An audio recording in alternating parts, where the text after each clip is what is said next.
இந்த கிளம்பிட்டேம்மா. வந்துடுறேன். ஏய் நில்றி. என்னங்க அத்தை? ஏண்டி புடவை என்ன புதுசா இருக்கு? எப்ப எடுத்தது? இது அத்தை அம்மா எடுத்து கொடுத்தாங்க அத்தை. அம்மா எடுத்து கொடுத்தாளா? ஏண்டி உங்க ஆத்தாக்காரி போட வேண்டிய நகைய போட துப்பு இல்ல. இந்த 200 ரூபாய்க்கு 300 ரூபாய்க்கு புடவை எடுத்து கொடுக்கறதா ரொம்ப வேகமா எடுத்து கொடுப்பாவோல. அதை விடு. ஆத்தா வீட்டை பேசினோம்னே அப்படி மூஞ்சி உம்முன்னு போயிடும். போய் சமைச்சு வை போ.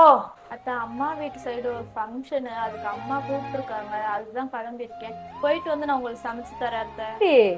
எப்படி கொஞ்சம் கூட கூச்சமே இல்லாம கழுத்துல ஒரு நகை இல்லாம அம்மா வீட்டு கூப்பிட்டுருக்காங்க ஃபங்க்ஷனுக்கு போறேன்னு சொல்ற? கூச்சமாவே இருக்காதா உனக்கு? ஏமா உனக்கு கொஞ்சம் கூட கூச்சமே இல்லையா? வீட்டுக்கு வந்த மருமகளை இப்படிதான் பேசுவியா? ஒத்த பொட்டு நகை போடாம வந்தவள எப்படி பேச சொல்ற? கொஞ்சம் பேச சொல்றியா?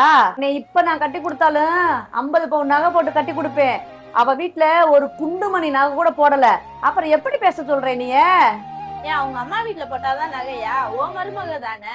இப்ப நீ என்ன எப்படி பாக்குறியோ அதே மாதிரி அவங்கள பார்த்தாதான் கடைசி காலத்துல நான் உன்னை நல்லா பாத்துக்கிறேன்ல, அது மாதிரி அவங்களும் பாத்துக்குவாங்க. ஏன் 50 பவுன் இருக்குன்னு சொல்றேன்ல, அவங்களுக்கு பாதி எனக்கு பாதி கொடுத்தா என்ன?